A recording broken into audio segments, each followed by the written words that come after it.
Per Antrojo pasaulinio karo metus, nacių režimo laikais viskas buvo matoma. Be mūšių ir įvestų įstatymų buvo planų, kurie buvo vykdomi toli nuo bet kokių liudininkų, vietose, kur net patys kareiviai nežinojo, kas vyksta. Kai kurios vietos buvo sukurtos taip, kad po panaudojimo išnyktų. Kitos buvo paslėptos taip gerai, kad dešimtmečius niekas nežinojo, jog jos egzistuoja. Oficialūs archyvai nerodė visko. Dalis to, kas įvyko, niekada nebuvo užrašyta. Laikui bėgant pradėjo atsirasti liekanos, ataskaitos, palaidotos struktūros, rakinamos patalpos, vardų sąrašai, sunumeruoti daiktai ir tuneliai, kurie niekur nevedė. Kiekvienas atsiradęs daiktas pasakojo tai, kas nebuvo pasakyta. Nereikia perdėti to, kas buvo, bet reikia suprasti, kaip tam tikri dalykai liko už žinomos istorijos ribų. Kai kurie liko nepakitę. Kiti buvo sunaikinti, kol niekas negalėjo jų pamatyti. Kokios buvo labiausiai jaudinančios paslaptys, paliktos nacių Vokietijos ir kodėl tiek daug jų išaiškėjo tik viskam pasibaigus.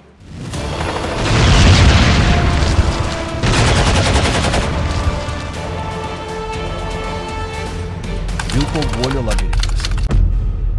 Miškingoje rytų Lenkijos vietovėje buvo įrengtas vienas geriausiai saugomų Trečiojo Reicho kompleksų.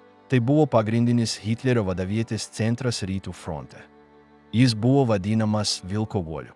Norint patekti, reikėjo praeiti kelis saugumo žiedus, praeiti paslėptus kontrolės punktus ir sekti takais, apsuptais spygliuotomis vielomis. Tai nebuvo vienas pastatas. Vieta buvo padalinta į 10 statinių. Buvo vadavietės postai, miegamosios zonos, generatoriai, ryšių stotys ir slėptuvės. Stogai buvo užmaskuoti tinklais ir šakomis. Kai kurios konstrukcijos turėjo kelių metrų storio betoninės sienas. Iš ten Hitleris koordinavo didžiąją dalį puolimo prieš Sovietų sąjungą. Jis ten praleido daugiau nei 800 dienų. Didžiąją laiko dalį savo asmeninėme bunkeryje. Jis gaudavo ataskaitas, atsakydavo į žinutes ir duodavo nurodymus nuotoliu. Inžinieriai keliose atkarpose įrengė sprogmenis. Jei artėtų priešai, viskas galėjo būti sunaikinta per kelias sekundės. Taip pat buvo pastatyti paslėpti praėjimai, kad būtų galima pabėgti nepastebėtiems. Kai kurie iš tų įėjimų dar nebuvo rasti. Žinomiausias pasikeisinimas į gyvybę įvyko ten. Tai buvo 1944 m. Liepos 20 d. Klausas von Stauffenbergas paliko bombą susirinkimo metu. Sprogimas sužeidė, bet Hitleris išgyveno. Po to buvo padidintos saugumo priemonės. Sustiprinti įėjimai ir pridėta daugiau spąstų. Kompleksas buvo padalintas lygiais. Pirmajame buvo kariai ir sargai. Antrajame techninis ir administracinis personalas. Trečiajame tik lyderis ir jo artimiausi bendradarbiai. Prieš pasitraukdami 1945 metais vokiečiai bandė viską sunaikinti. Jie padėjo sprogmenis keliose vietose. Nepaisant to, daugelis statinių liko stovėti. Dideli sulaužyti blokai vis dar yra ten, kur buvo. Daugelį metų niekas nuodugniai netyrė. Tik po komunistinio režimo žlugimo regione prasidėjo archeologiniai tyrimai. Buvo rasta laidų, pamatų, šarvuotų durų ir apleistų daiktų likučių. Šiandien vieta vis dar apleista. Galima vaikščioti tarp įtrūkusių sienų, užblokuotų tunelių ir neidentifikuotų zonų. Visas išdėstymas vis dar painus. Daugelis koridorių veda į aklavietės. Lankytojai sutinka, kad labiausiai stulbina atmosfera. Nėra jokių lentelių ar ženklų. Tik tuščios konstrukcijos pastatytos karui, kuris iš ten buvo valdomas niekam nežinant iš išorės. Salų bunkeriai. 1940 metais Vokietijos pajėgos okupavo Normandijos salas, nedidelė Didžiosios Britanijos teritorijų grupė netoli Prancūzijos krantų. Tai buvo vienintelė Jungtinės karalystės vieta, kurią per karą užėmė naciai. Netrukus jie pradėjo ją fortifikuoti. Guernsey, Džersio ir Oldernio salos buvo užpildytos gynybinėmis pozicijomis. Buvo pastatyti bunkeriai, stebėjimo postai, kulkosvaidžių lizdai, sandėliai, tuneliai ir priešlėktuvinės slėptuvės. Viskas buvo Atlanto sienos dalis, nacių pastatytas statinių tinklas skirtas sustabdyti galimą sąjungininkų invaziją iš jūros. Darbams jie naudojo priverstinius darbininkus ir kalinius. Jie kasė rankomis su maža apsauga ir ilgai dirbdami. Sąlygos buvo sunkios. Oldelnyje netgi buvo įrengtos darbo stovyklos. Bunkeriai buvo stori, pagaminti iš gelžbetonio ir daugeliu atvejų buvo paslėpti tarp uolų arba po žemę. Kai kurie turėjo vėdinimo sistemas, vadavietės, amunicijos sandėlius ir vidinius ryšius su kitais gynybiniais punktais. Iš ten buvo kontroliuojami paplūdimiai, uolos ir pagrindiniai keliai. Salos buvo stiprinamos iki pat konflikto pabaigos. Vokietijos padėčiai blogėjant, fortifikacijų skaičius didėjo. Tačiau salos liko izoliuotos po sąjungininkų žygio Prancūzijoje. Šiose zonose nebuvo svarbių mūšių. Kariai pasidavė 1945 m. gegužę. Po karo daugelis šių bunkerių buvo apleisti. Kai kurie buvo užversti arba paversti sandėliais. Kiti išliko ir yra atviri visuomeniai. Yra vietų, kur galima pamatyti originalias konstrukcijas tokias, kokios jos buvo paliktos. Normandijos salos aiškiai parodo, kaip nacių režimas ruošėsi galimam išsilaipinimui. Fortifikacijos rodo mastą ir pastangas, kurios buvo įdėtos, nepaisant to, kad jos niekada nebuvo naudojamos tiesioginėme mūšyje. Šiandien jos yra kraštovaizdžio dalis. Kai kurios vis dar palaidotos. Kitos buvo restauruotos. Jos veikia kaip muziejai arba istorinio intereso objektai. Nors salos nepatyrė susirėmimų, jų struktūros pasakoja kitą karo dalį. Nuolatinė baimė būti užpultiems. Berlyno priešlėktuviniai bokštai Flaktovers. Paskutiniaisiais karo metais Berlynas tapo nuolatinių sąjungininkų bombardavimų taikiniu. Norėdamas apginti miestą iš oro, nacių režimas pastatė didžiulius priešlėktuvinius bokštus, žinomus kaip Flak bokštai. Šios konstrukcijos buvo sustiprinto betono blokai, skirti atlaikyti tiesioginius sprogimus ir laikyti sunkiasias baterijas ant savo stogų. Kiekvienas bokštas turėjo kelis lygius. Viršutinėje dalyje buvo įrengti priešlėktuviniai pabūklai. Viduriniuose aukštuose buvo vadavietės, techninės patalpos ir vietos radarų operatoriams.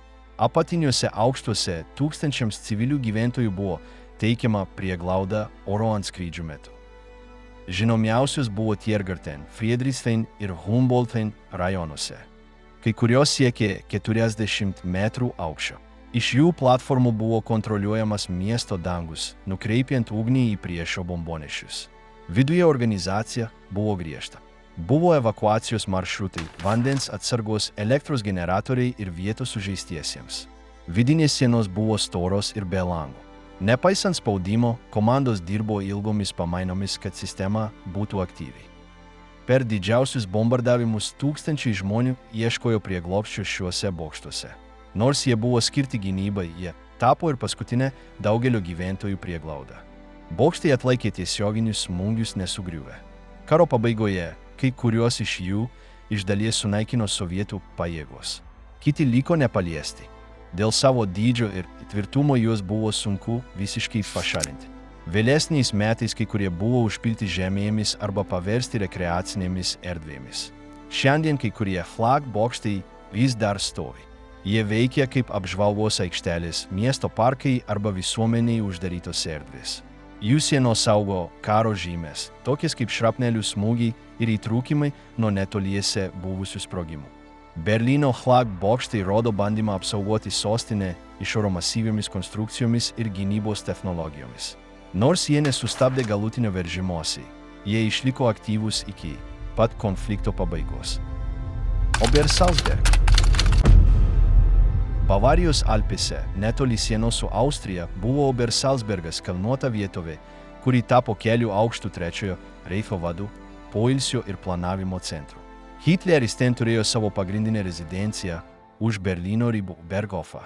Tai buvo ne tik namas, bet ir komplekso dalis, į kurį ėjo pastatai eskortams, biurai, slėptuvės ir privatus keliai.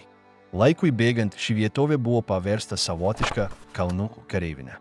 Išplėstos patalpos, pastatyti požeminiai bunkeriai ir sustiprinta apsauga. Kai kurie artimiausi lyderiai taip pat įsikūrė netoliese. Tarp jų buvo Gringas, Bormanas ir Himmleris. Obersalzbergas buvo ne tik poilsio vieta. Iš ten vyko susitikimai ir buvo priimami politiniai sprendimai. Nepaisant natūralios aplinkos, tai buvo pagrindinis taškas vadovavimo struktūroje. Vieta turėjo ryšių sistemas, nuolatinę stebėseną ir saugomą privažiavimo kelią. Be Berghoфo buvo tunelis su liftu vedančiu į kitą statinį, Kelstengaus, taip pat žinoma kaip erelio lizdas. Šis pastatas, esantis ant kalno viršūnės, buvo naudojamas svečiams priimti ir specialiems susitikimams rengti. 1945 m. balandį, kai karas jau buvo beveik pralaimėtas, vietovę bombardavo sąjungininkų aviacija. Kelios konstrukcijos buvo apgadintos. Netrukus po to TAV kariai užėmė teritoriją.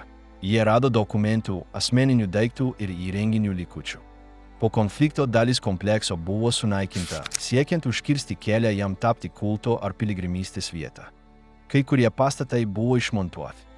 Kiti buvo išsaugoti ir pritaikyti naujoms reikmėms. Erelio lizdas dėl savo vietos ir struktūros buvo vienas iš nedaugelio, kurie išliko ir šiandien veikia kaip restoranas ir turistų lankomas objektas. Obersalzbergas yra vienas iš aiškiausių pavyzdžių, kaip režimas siekė sukurti saugias ir izoliuotas erdves savo lyderiams.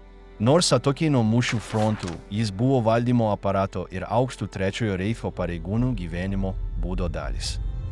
Mengelis Rūsys.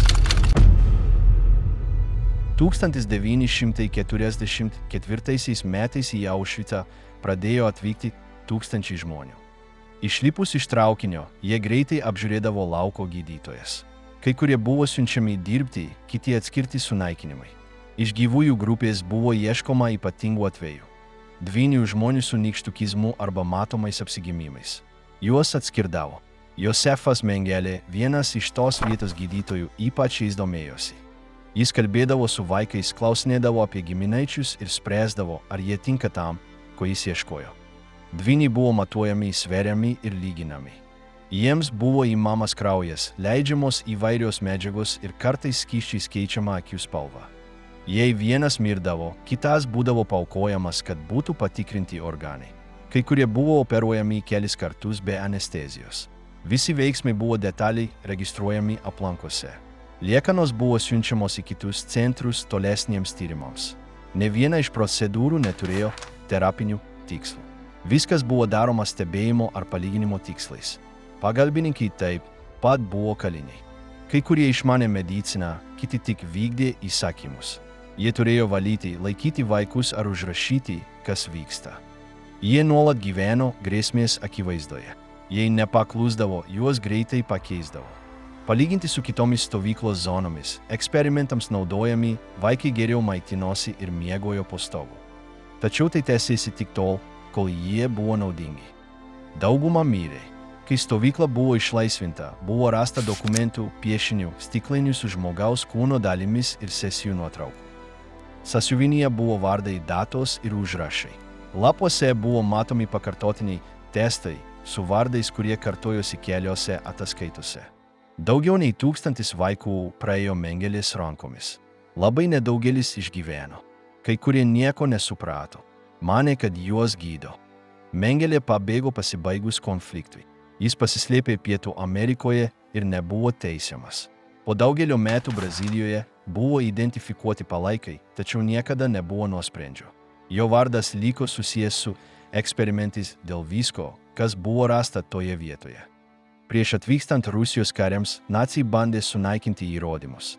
Nepaisant to, liko pakankamai dokumentų, skalpelių ir buteliukų, kad būtų galima suprasti, kas ten įvyko. Paslėptas reaktorius.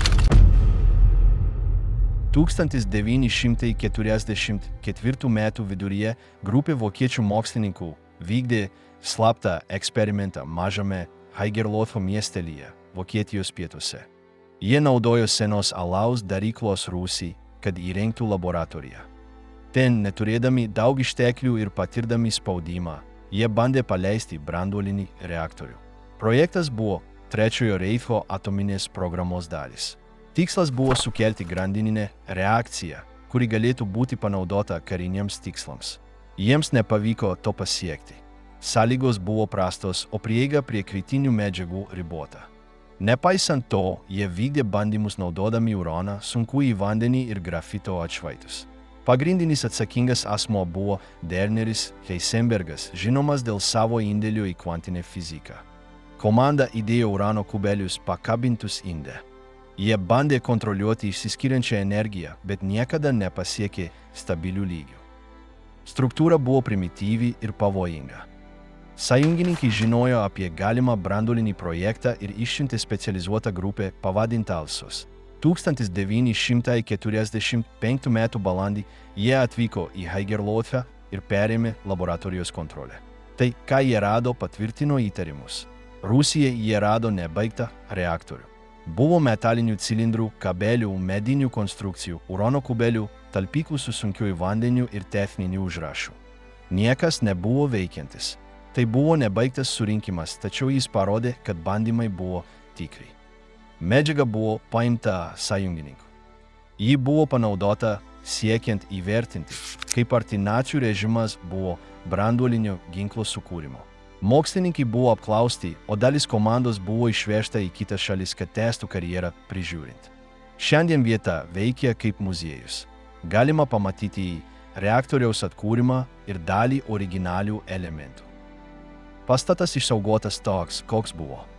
Sienos, žemės stogai ir instrumentai eksponuojami. Haigerlofo eksperimentas nebuvo baigtas. Nebuvo tiesioginės detonacijos rizikos. Tačiau radinys parodė, kad Vokietijos atominiai tyrimai nebuvo tik idėja. Buvo tikri įrodymai, bandymai ir įranga. Paslėptas Haigerlofo reaktorius buvo pagrindinis elementas, leidžiantis suprasti Trečiojo Reicho techninės ribas.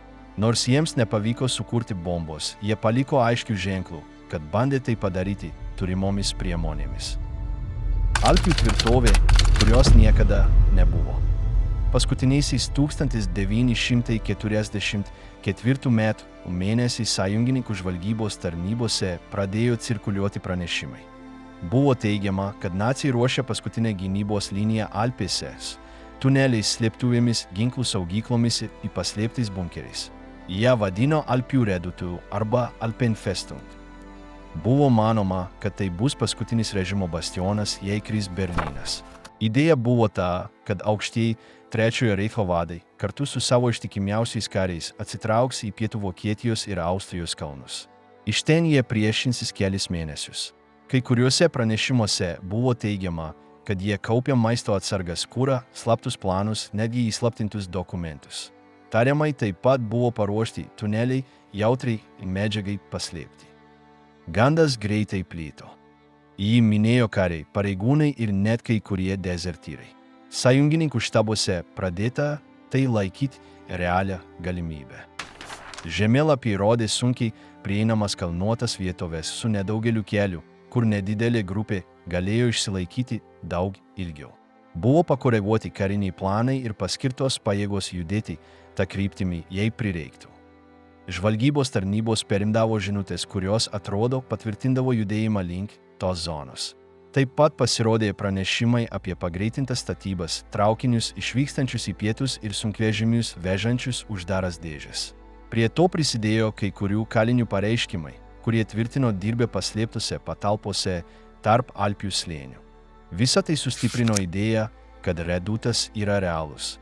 Tačiau nebuvo aiškių įrodymų. Nepasirodė detalių planų ar oro nuotraukų, patvirtinančių didelius gynybinius kompleksus. Nepaisant to, baimė dėl galimo konflikto užsitęsimo privertė vadovybę pasiruošti susidoroti su šia grėsme. Praktiškai nieko iš to, kas buvo įsivaizduota, neegzistavo tokiu mastu. Buvo mažesnių statinių, atskirų bunkerių ir nedidelių saugyklų. Tačiau nebuvo požeminio tinklo, paslėptų gamyklų ar centralizuotos vadavietės. Vadinamasis Alpių redutas iš esmės buvo apgaulės strategija. Manoma, kad jį skatino Josepas Goebbelsas siekdamas laimėti laiko. Tai prisidėjo prie abejonių sėjimo tarp sąjungininkų ir kai kurių laimėjimų atidėjimo. Tai taip pat leido pateisinti tam tikrus logistinius judėjimus, tarsi jie būtų pasipriešinimo plano dalis, kai iš tikrųjų tai buvo žlugimo ženklai.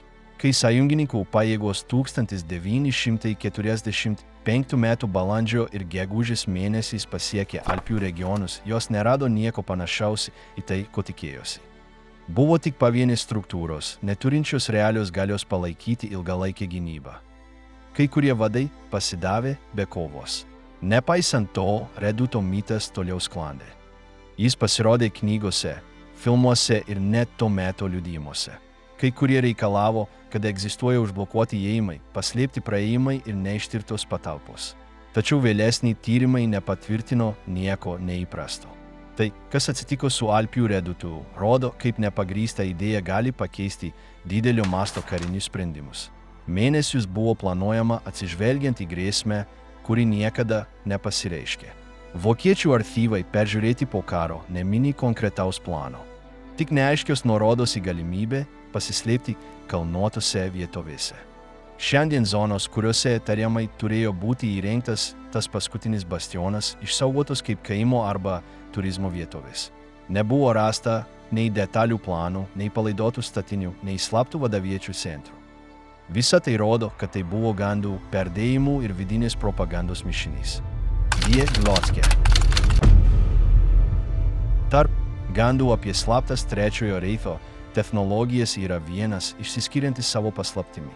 Apie tariamą prietaisą, pavadintą Die Glocke, o tai vokiškai reiškia varpas. Nors nėra oficialių dokumentų patvirtinančių jo egzistavimą, tema pasirodė netiesioginiuose liudijimuose ir pokario pasakojimuose. Dažniausiai kartojamas aprašymas yra metalinio, cilindro formos objekto, kurio struktūra panaši į didelį varpą. Buvo sakoma, kad jis veikė nežinomais elementais ir generavo keistus energijos laukus. Kai kuriuose versijose minimama, kad jis sukosi aplink savo ašį, skleidė šviesą ir buvo pavojingas tiems, kurie prie jo artinosi. Tariamas prietaisas būtų susijęs su eksperimentais slaptose instaliacijose netoli Vokietijos ir Čekoslovakijos sienos. Kai kuriuose pranešimuose minimas mokslininkų susijusių su variklio, pažangios elektronikos ir eksperimentinės fizikos projektais dalyvavimas. Nėra tiesioginių šių darbų įrodymų. Tema išpopuliarėjo 9-ame dešimtmetyje, kai karinės istorijos tyrinėtojai pradėjo rinkti pasakojimus apie nedokumentuotus eksperimentus. Buvo kalbama apie vietą pavadintą Der Riese, kurioje galėjo veikti šis artefaktas. Tačiau kasinėjimai nieko nepatvirtino. Kai kurios teorijos sieja jį su specialiosios paskirties ginklais, kitos su gravitacijos eksperimentais. Buvo minima reta medžiaga, poveikis laikui ir net žala aplinkinėms konstrukcijoms. Ne viena iš to nebuvo įrodyta. Pranešimai, kuriuose cituojamas Die Glocke, nėra iš nacių archyvų, o iš interviu, netiesioginių pasakojimų ar dokumentų be oficialaus patvirtinimo. Todėl daugelis istorikų mano, kad tai galėjo būti tikrų idėjų ir mitų, kurie laikui bėgant išaugo mišinys. Nepaisant konkrečių įrodymų trūkumo, tema vis dar aktuali knygose, laidose ir dokumentiniuose filmuose. Kai kurie Die Glocke laiko pavyzdžių, kiek daug nežinoma apie slaptus režimo projektus. Kiti mano, kad tai buvo tik vėlesnis išradimas. Nėra brėžinių, nuotraukų ar atgautų dalių. Ne vienas tiesioginis liudytojas nepatvirtino jo egzistavimo po priesaiką. Tačiau Die Glocke istorija išlieka gyva, maitinama neišsamių archyvų ir tylos, gaubiančius kai kurias Trečiojo Reicho laboratorijas. Horten Ho 229. Karui progresuojant, kai kurie vokiečių inžinieriai pradėjo tyrinėti neįprastus lėktuvų dizainus. Vienas iš ryškiausių projektų buvo Horten Ho 229 skraidančios sparno formos orlaivis be fiuzeliažo ir matomos uodegos. Dizainas siekė sumažinti oro pasipriešinimą ir padidinti greitį. Prototipą sukūrė broliai Hortenai. Jie naudojo lengvas medžiagas, tokias kaip medis ir dervos. Modelis buvo suprojektuotas su 2 reaktyviniais varikliais, kas būtų pavertę jį vienu pirmųjų reaktyvinių naikintuvų su tokiu dizainu. Pradiniai bandymai parodė, kad orlaivis buvo stabilus ir greitas. Projektas sudomino Luftwaffe, kuri patvirtino patobulintų versijų gamybą. Tačiau išteklių trūkumas ir sąjungininkų pažanga sustabdė jo gamybą. Buvo užbaigti tik keli prototipai. Vieną iš jų užgrobė TAV pajėgos ir išgabeno iš šalies analizai. Šiandien jis saugomas Nacionalinėme aviacijos ir į kosmoso muziejuje Jungtinėse Amerikos valstijose. Horten Ho 229 atkreipė dėmesį, nes jo forma galėjo sumažinti jo signalą to meto radaruose. Nors jis nebuvo suprojektuotas kaip slaptas lėktuvas, jo profilis paskatino vėlesnius nematomų radarui technologijų tyrimus. Ekspertai, tyrinėję jo struktūrą, patvirtino, kad savo laikui tai buvo pažangus dizainas. Jo konstrukcija derino efektyvią aerodinamiką ir galingus variklius. Tačiau jis nebuvo panaudotas kovose ir netapo aktyvių laivynų dalimi. Projektas liko pavyzdys, kaip kai kurie režimo sektoriai bandė tyrinėti naujas technologijas, net kai karas jau buvo beveik pralaimėtas. Tai buvo viena iš paskutinių iniciatyvų karinės aviacijos srityje konflikto metu. Horten Ho-229 tebėra tyrimų objektas. Jo dizainas buvo lyginamas su moderniais modeliais dėl jo gebėjimo išsklaidyti radaro bangas. Nors jis nepakeitė karo eigos, jo egzistavimas rodo, kaip tam tikri vystymosi projektai siekia numatyti ateitį Trečiojo Reicho žlugimo fone. Nebaigti Riese tuneliai. Tarp 1943 ir 1945 metų pradėjo didžiulį projektą Pelėdų kalnuose pietvakarių Lenkijoje. Jie pavadino jį Riese. Tai reiškia milžinas vokiečių kalba. Jie norėjo pastatyti požeminį kompleksą su keliais lygiais, paslėptais įėjimais ir gelžbetonių sustiprintomis zonomis. Darbai vyko griežtai prižiūrimi, dalyvaujant koncentracijos stovyklų kaliniams. Niekas tiksliai nežino, kam jis buvo skirtas.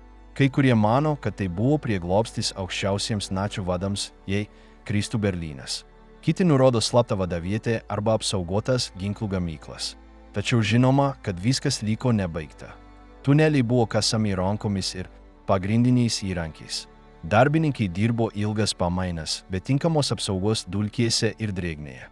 Griūtys buvo dažnos. Daugelis mirė kasinėjant. Kartais net kūnai nebuvo rasti. Originalūs planai nebuvo rasti visi. Iš viso rasta 7 zonos sujungtos koridoriais ir paslėptais įėjimais. Kai kurios kameros yra salės formos, kitos paprasti koridoriai.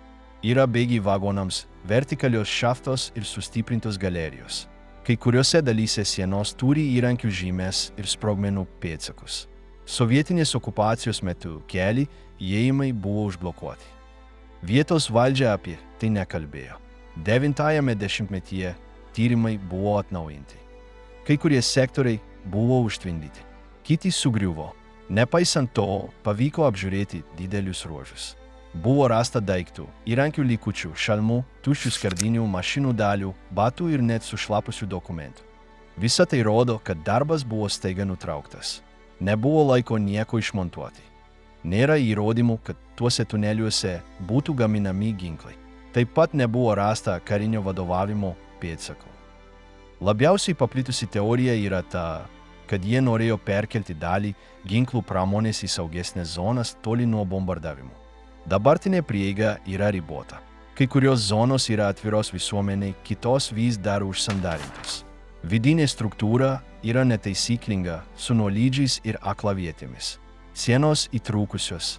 Vėdinimas buvo prastas. Nėra jokių ženklų, kad jis būtų nuolat naudojamas. Kiekvienais metais atrandamos naujos sekcijos. Yra modernus žemėlapiai paremti požeminiais skeneriais. Nepaisant to, visas išdėstymas nebuvo atstatytas. Kai kurie ekspertai mano, kad yra įėjimų, kurie vis dar nerasti. Riese projektas yra viena didžiausių režimo pastangų paslėpti pagrindinę infrastruktūrą. Bet jis niekada nebuvo baigtas. Tai, kas lieka šiandien, yra nebaigtos paslaptingos galerijos, kurios rodo, kiek toli jie nuėjo bandydami paslėpti savo planus po žemę. Harzo požeminės gamyklos. Paskutiniaisiais karo metais sąjungininkų bombardavimai privertė nacių režimą perkelti dalį savo karinės produkcijos po žemę. Harzo regione, centrinėje Vokietijoje, buvo iškasti tuneliai skirti įrengti gamyklas apsaugotas nuo oro antskrydžių. Kaliniai ir priverstiniai darbininkai buvo naudojami kasimui, mašinų įrengimui ir operacijų palaikymui. Sąlygos buvo ekstremalios. Tuneliai buvo drėgni, blogai vėdinami ir su maža erdve. Darbo dienos buvo ilgos. Natūralios šviesos trūkumas paveikė darbininkų sveikatą. Buvo nelaimingų atsitikimų, griūčių ir nuolatinių ligų. Daugelis mirė nebaigė savo pamainos. Šiose patalpose buvo gaminamos lėktuvų dalys, lengvieji ginklai, transporto priemonių komponentai ir amunicija. Buvo nutiesti bėgiai medžiagoms įvežti įėjimų zonas.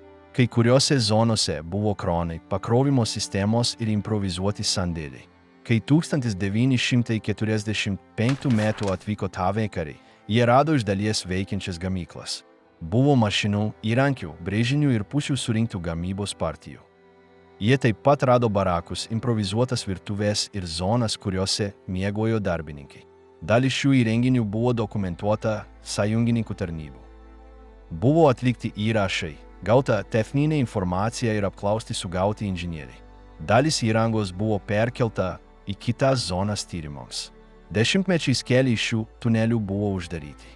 Kiti buvo naudojami pramoniniams tikslams. Laikui bėgant kai kurie sektoriai pablogėjo. Buvo nuotėkių, griūčių ir nuošliaužų. Nepaisant to, kai kurios zonos vis dar yra prieinamos. Harzo požeminių gamyklų tinklas rodo, kiek režimas stengiasi išlaikyti gamybą bet kokią kainą. Tai nebuvo eksperimentiniai įrenginiai. Jie gamino realią medžiagą, skirtą nedelsiant naudoti. Kai kuriuose ruožuose rasta uniformų, dokumentų, asmeninių įrankių ir ginkluotės dalių likučių. Sienos saugo nuolatinio naudojimo žymės. Kai kuriais atvejais yra darbininkų rankomis padarytų įrašų. Šios gamyklos nebuvo tokios žinomos kaip kitos patalpos, tačiau jų apimtis ir organizavimas daro jas labai svarbės, siekiant suprasti galutinės pastangas tęsti gamybą po ataką. Harzo požemis liko pažymėtas kaip vienas paskutinių bandymų palaikyti karą iš tamsos. Dora Mittelbau ir V2 raketos. Harzo regione, Vokietijoje, buvo sukurtas požeminis kompleksas pavadinimu Dora Mittelbau. Tai buvo tunelių tinklas iškastas kalno viduje, kur buvo gaminamos V2 raketos, tuo metu pažangiausi Trečiojo Reicho ginklai. Vieta veikė kaip gamykla, sandėlis ir koncentracijos stovykla vienu metu. Kaliniai atvykdavo iš kitų stovyklų ir buvo verčiami dirbti ekstremaliomis sąlygomis. Jie miegodavo tuose pačiuose tuneliuose, kur buvo statomos raketos. Buvo dulkių, nuolatinis triukšmas, prastas vėdinimas ir darbo dienos, kurios trukdavo valandas be pertraukos. Daugelis mirė nuo išsekimo, nelaimingų atsitikimų ar lygų. V2 buvo bepiločiai balistiniai ginklai. Jie galėjo pasiekti į miestus už 100 km. Daugiausia buvo naudojami prieš Londoną ir kitus Europos miestus. Jų kūrimą prižiūrėjo inžinieriai, dirbę kartu su karinėmis komandomis.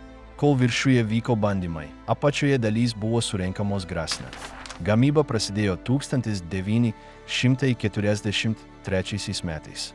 Nepaisant chaoso paskutiniaisiais karo mėnesiais, gamykla toliau veikė. Kai 1945 metais TAV pajėgos įžengė į zoną, jos rado užimtus tunelius, veikiančias mašinas ir tūkstančius techninių dokumentų. Vieta buvo detaliai apžiūrėta. Buvo atrasta elektros instaliacija, vidinės platformos, kuro saugyklos ir galutinio surinkimo zonos. Taip pat buvo rasti žmonių palaikai ir įrodymai apie kalinių patirtą elgesį. Daugelis projekto vadovų buvo apklausti.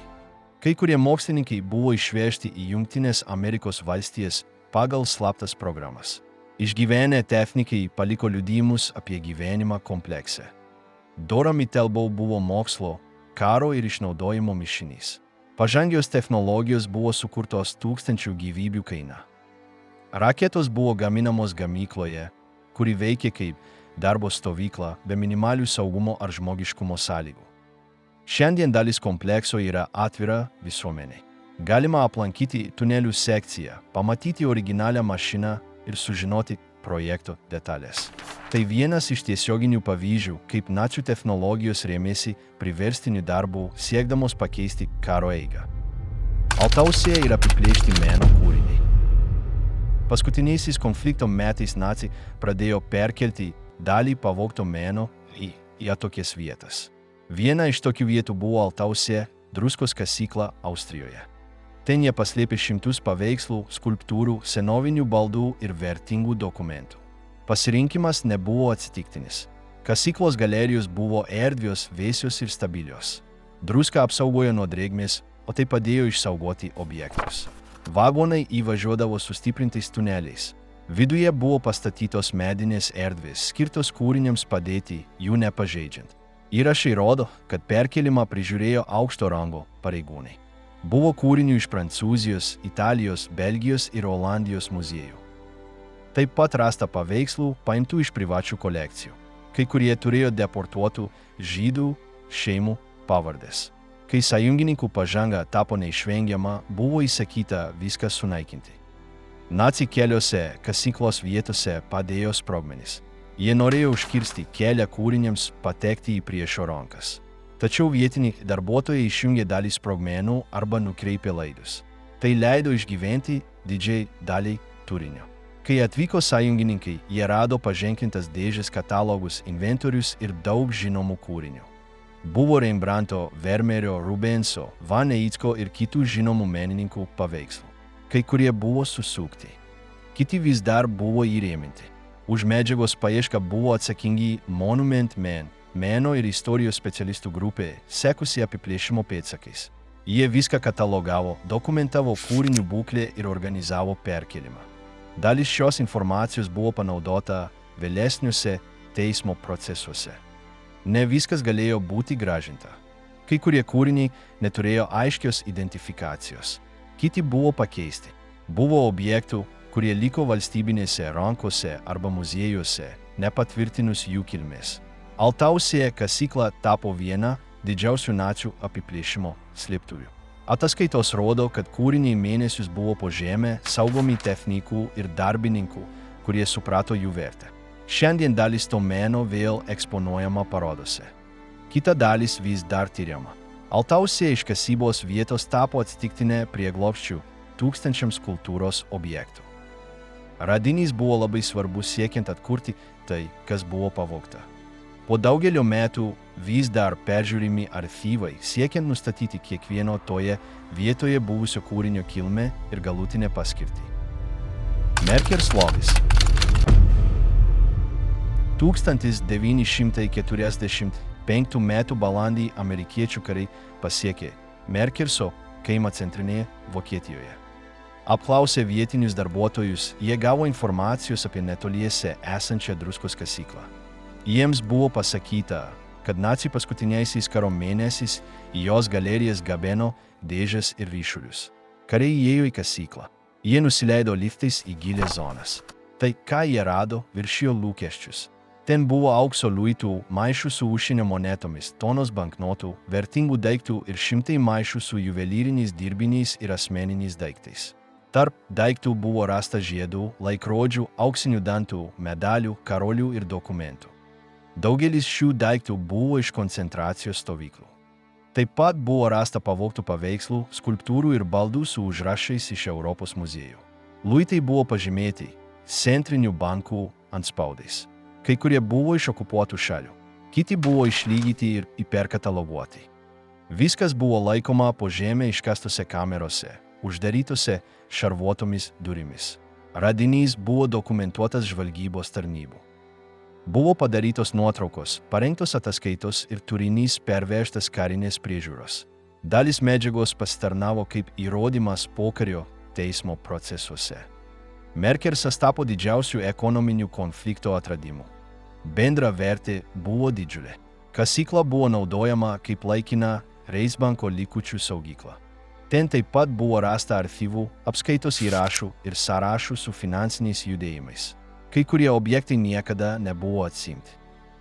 Daugelis savininkų buvo mirę arba nebuvo dokumentų patvirtinančių kilmę. Valdžios institucijos sukūrė sistemą, kad grąžintų viską, kas įmanoma ir saugotų tai, kas liko be savininko. Atradimas parodė, kaip naciai bandė išgelbėti savo ekonominės sistemos likučius. Kasykla nebuvo improvizuota slėptuvė. Buvo tvarka, etiketės ir saugumo mechanizmai. Dienomis iki karo pabaigos Merkersas buvo ženklas, kiek daug buvo apiplėšta ir sukaupta per kelerius metus. Iš tos kasyklos išėjo ne tik materialiniai turtai, bet ir masinio apiplėšimo tinklo įrodymai. Šiandien išlikusios dalys originalaus archyvo. Likusi dalis turinio buvo perkelta į skirtingas šalis. Merkersas iš eilinės kasyklos tapo tiesioginiu nacių režimo apiplėšimo masto liudijimu. Topliko ežero auksas. Pasibaigus karui, keli centrinės Europos regionai buvo kupini gandų. Vienas iš labiausiai paplitusių nurodė Toplico ežerą Austrijoje. Buvo sakoma, kad jo giliuose vandenyse nuskendo Trečiojo Reicho krovinys.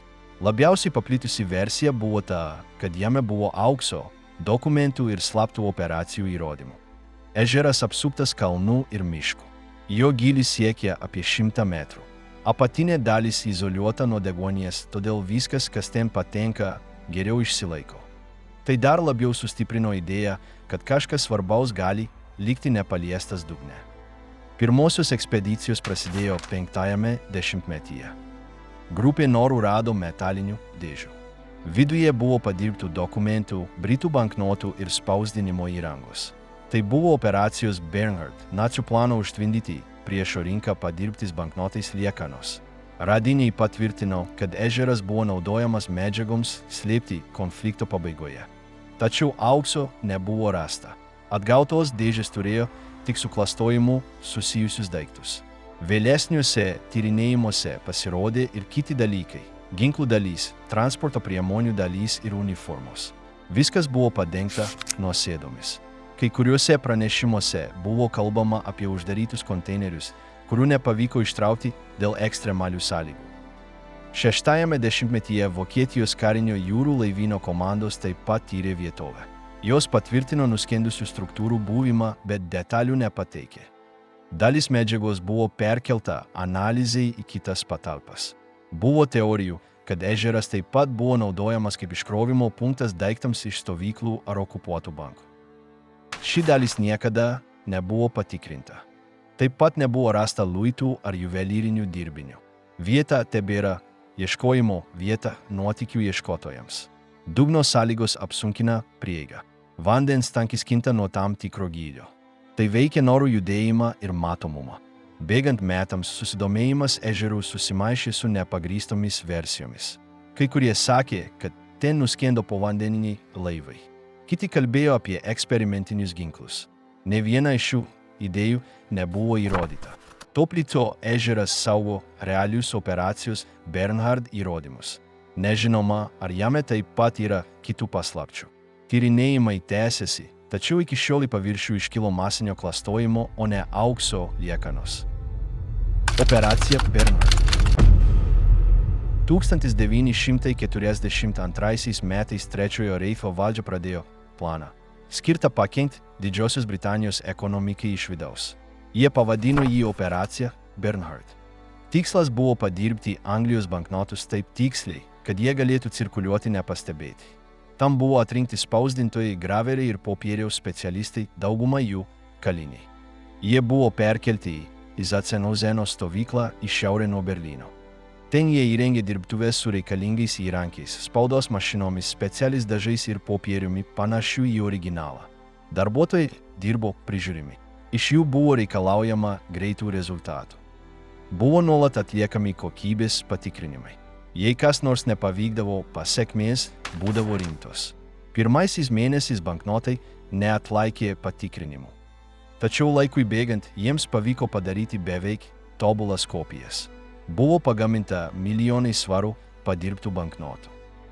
Kai kurie buvo naudojami žvalgybos operacijoms finansuoti. Kiti buvo platinami siekiant susilpninti priešo finansinę sistemą. Idėja buvo sukelti nepasitikėjimą Britų valiutą ir sukelti problemų prekyboje. Plano vykdytojai dirbtuves perkeldavo kelis kartus. Karo pabaigoje jie bandė viską paslėpti. Dalis medžiagos buvo išmesta į Toplico ežerą. Kita dalis buvo sunaikinta arba paslėpta. Padirbti banknotai atsirado po daugelio metų skirtingose šalyse. Kai kurie dalyvavę kaliniai išgyveno. Jie liudijo, kaip buvo organizuojamas darbas ir kokio tipo spaudimą jie patyrė. Jie taip pat pateikė duomenų apie procesus, naudojamus atkartoti banknotų apsaugos detalės. Sąjungininkai rado dokumentų, spaudos mašinų, pavyzdžių ir gamybos įrašų. Viskas buvo analizuojama ir lyginama su tikrais banknotais. Ataskaitos parodė, kad klastotojai pasiekė labai aukštą tikslumo lygį. Operacija Bernhard buvo vienas iš pažangiausių bandymų naudoti klastojimą kaip karo ginklą. Nors ji nepasiekė Didžiosios Britanijos ekonomikos destabilizavimo, kaip tikėtasi, ji sukūrė precedentą finansinių metodų naudojimui ginkluotame konflikte. Byla buvo užregistruota kariniuose archyvuose. Kai kurios originalios plokštės saugomos muziejuose. Padirbti banknotai cirkuliuoja tarp kolekcininkų. Tai, kas prasidėjo kaip eksperimentas, virto vienu didžiausių ir geriausiai organizuotų klastojimų šiuolaikinėje istorijoje. Nacių traukinio paslaptis. Valbžycho vietovėje pietvakarių Lenkijoje netrukus po karo pabaigos pradėjo sklisti istorija. Buvo sakoma, kad traukinys pakrautas auksu, brangenybėmis, dokumentais ir ginklais buvo paslėptas nacių, pamačius, kad pralaimėjimas neišvengiamas. Žinomiausia versija teigė, kad traukinys išvažiavo iš Vroclavo ir niekada nepasiekė kelionės tikslo. Daugelį metų niekas nieko nerado. Tačiau 2015 metais du vyrai pareiškė, kad rado traukinį naudodami žemės skenerius. Jie teigė, kad šalia senų bėgių užblokuoto tunelio viduje yra palaidota metalinė struktūra. Tai vėl sužadino susidomėjimą. Legenda siejo tariamą traukinį su Riese kompleksu dėl geografinio artumo.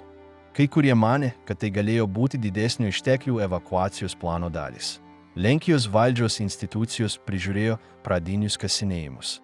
Atvyko ir archeologai bei geologai. Ne vienas vagonas nebuvo rastas.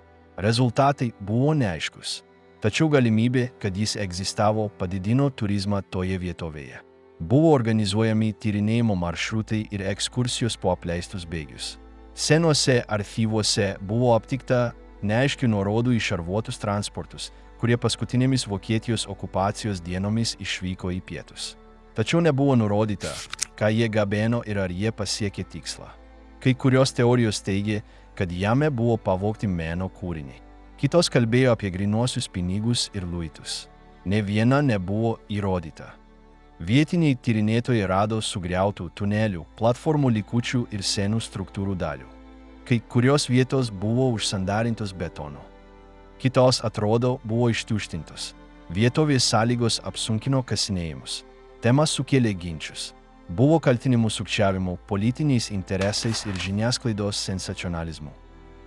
Du vyrai, kurie teigė radę traukinį, niekada nepateikė tiesioginių įrodymų. Nepaisant to, jų pareiškimas buvo užregistruotas ir paskatino naujas paieškas.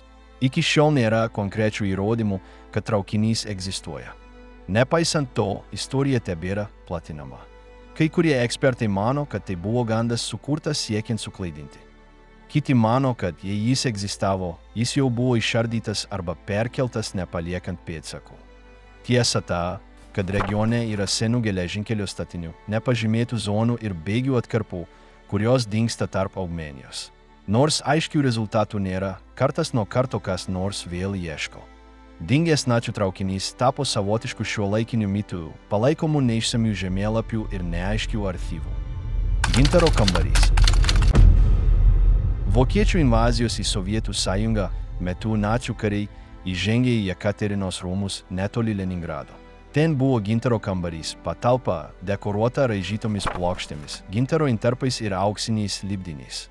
Tai buvo 18 amžiaus dovana, tapusi kultūriniu simboliu. 1941 metais vokiečiai išardė kambarį gabalėliais. Viskas buvo supakuota į dėžes ir išsiųsta į Karaliaučių, kur buvo sumontuota vietinio pilies muziejaus ekspozicijoje. Žinoma, kad jis buvo eksponuojamas kurį laiką, bet paskui dingo be pėdsakų. Pasibaigus karui, sovietų valdžia nesėkmingai ieškojo jo buvimo vietos. Kai kuriuose pranešimuose buvo nurodoma, kad jis galėjo būti sunaikintas per bombardavimus. Kiti teigė, kad jis buvo pašalintas dar prieš atvykstant sąjungininkams. Iki šiol nėra galutinių įrodymų, kas nutiko. Per daugelį metų buvo rengiamos ekspedicijos ieškančios originalių plokščių. Buvo tyrinėjamos kasyklos, bunkeriai, nuskendę laivai ir senos slėptuvės. Ne vienas iš šių bandymų nedavė galutinių rezultatų. Paslaptys augo kartu su teorijomis, kurios kalbėjo apie prakeiksmus, nelaimingus atsitikimus ir mirtis susijusias su tais, kurie tyrinėjo bylą. Šios istorijos cirkuliavo žiniasklaidoje, tačiau neturi dokumentinio pagrindo. 2003 metais Rusija pristatė tikslę kambario rekonstrukciją. Darbas truko kelis dešimtmečius ir kaip atskaitos taškas buvo naudojamos senos nuotraukos. Nauja versija yra įrengta tuose pačiuose rūmuose, kur buvo originalas. Iki šiol originalus gintaro kambarys vis dar nerastas. Yra pavienių dalių privačiose kolekcijose, tačiau visas rinkinys nebuvo rastas. Kai kurie tyrimai vis dar atviri, taikant naujas paieškos technologijas. Gintaro kambario dingimas yra vienas žinomiausių karo metu prarasto paveldo atvejų.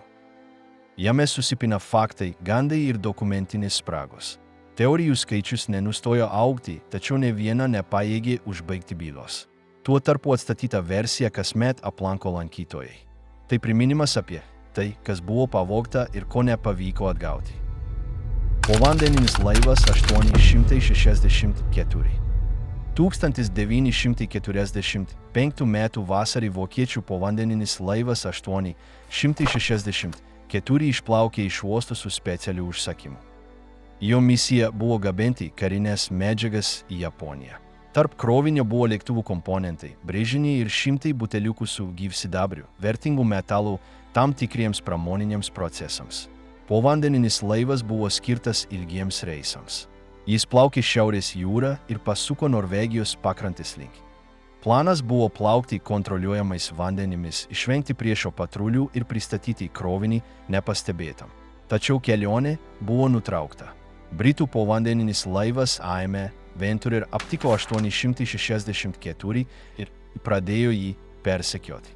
Neįprasta buvo tai, kad abu povandeniniai laivai buvo panirę. Tai, kas atsitiko vėliau, buvo vienintelis povandeninis mūšis tarp dviejų laivų visiškai po vandeniu per visą karą.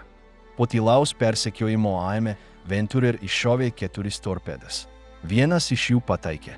864 perskilo ir nuskendo su visu kroviniu netoli Norvegijos krantų. Ne vienas įgulos narys neišgyveno. Po daugelio metų buvo nustatyta tiksliai nuskendusios vietos.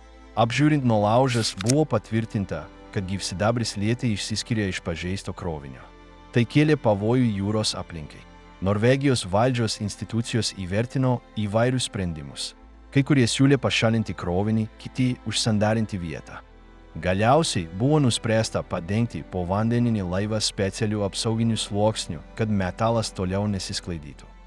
864 atvejais rodo ašies šalių bandymą bendradarbiauti techniškai, net paskutiniaisiais karo mėnesiais. Tai taip pat pavyzdys, kaip vienas incidentas gali turėti pasekmių, trunkančių dešimtmečius. Šiandien nuskendimo vieta vis dar stebima. Jutikliai kontroliuoja taršos lygį. 864, kuris turėjo būti slapta misija, liko viena neįprastiausių karinių jūrų operacijų konflikte ir viena iš nedaugelio, kuri vis dar daro įtaką dabartyje. Berlyno bunkeris. Berlyno centre, po senosios kanceliarijos sodų, režimas pastatė požeminį kompleksą, kuris tarnautų kaip slėptuvė Hitleriui ir jo artimiausiems bendražygiams. Jis buvo žinomas kaip Führerio bunkeris. Darbai prasidėjo 4-ajame dešimtmetyje ir buvo plečiami karo eigai progresuojant. Bunkeris buvo sujungtų kambarių tinklas, apsaugotas metrų betono ir šarvuotų durų. Jame buvo miegamieji kabinetai, posėdžių salės, sandėliai ir personalo erdvės. Jis nebuvo erdvus ar patogus. Oras buvo sunkus, drėgmė nuolatinė, o uždarumo jausmas akivaizdus. Ten Hitleris persikėlė 1945 m. sausį. Miestas buvo apgultas, o sovietų kariai artėjo. Iš tos vietos jis leido įsakymus, gavo ataskaitas ir rengė susitikimus iki pat paskutinių konflikto dienų. Bunkerio viduje atmosfera buvo įtempta. Kontaktas su išore buvo ribotas. Ryšiai buvo su pertrūkiais. Kontroliai fronte silpnėjant buvo bandoma desperatiškai perorganizuoti pajėgas. Balandžio 30 dieną Hitleris ir jo partnerė Eva Braun mirė bunkeryje. Netrukus prieš tai keli pareigūnai sunaikino dokumentus, sudegino archyvus ir išjungė įrangą. Atvykus sovietų pajėgoms, jie rado apgadintą vietą su apdegusiomis ir apleistomis dalimis. Pokario metais vieta buvo užsandarinta. Dalis bunkerio buvo sunaikinta. Bėgant metams, zona buvo užstatyta naujais pastatais. Ilgą laiką nebuvo jokių lentelių ar nuorodų.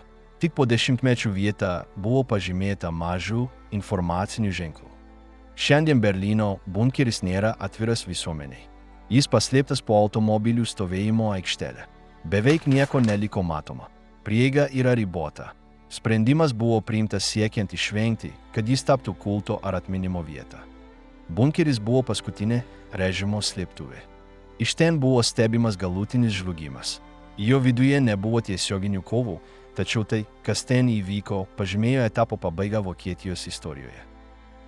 Trečiojo Reicho metais buvo statomos erdvės, konstrukcijos ir vykdomi projektai, kurie nebuvo skirti ilgai gyvuoti ar būti rastiems.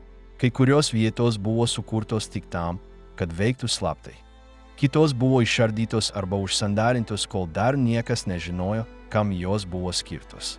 Tai, kas nebuvo užregistruota, nebuvo aplaidumas, tai buvo sistemos veikiančios neoficialiais kanalais dalis, nepaliekant akivaizdžių pėdsakų. Laikui bėgant, daugelis tų vietų iškilo į dienos šviesą. Jos pasirodė ne vienu bloku, o atskirais fragmentais, architektūrinėmis liekanomis, archyvų nuolaužomis, sugriuvusiais tuneliais ar po žemę paslėptais kroviniais. Kai kurie radiniai buvo atsitiktiniai, kiti atsirado po ilgalaikių tyrimų. Griuvėsiai rasti miškuose, apleistose kasyklose arba po moderniomis konstrukcijomis. Dokumentai atsirado iš saugyklų, privačių kolekcijų ar netinkamai kataloguotų archyvų. Tai, kas buvo rasta, kalbėjo ne tik apie technologijas ar logistiką. Tai parodė paralelinį tinklą, kuris buvo sukurtas slėpti sprendimus, įrodymus, perdavimus ir neleistinus projektus. Šis tinklas neturėjo vienos formos ar vieno tikslo, tačiau jo egzistavimas buvo patvirtintas daugybė fragmentų, rodančių tą pačią kryptį. Praėjus daugiau nei 70 metų po konflikto pabaigos, vis dar yra neištirtų zonų ir įslaptintų dokumentų. Ne visi projektai buvo atskleisti, ne visos vietos buvo identifikuotos. Tai, kas žinoma šiandien, yra tik dalis to, kas veikia šešėlyje. Likusi dalis vis dar išsklaidyta, palaidota arba neįminta.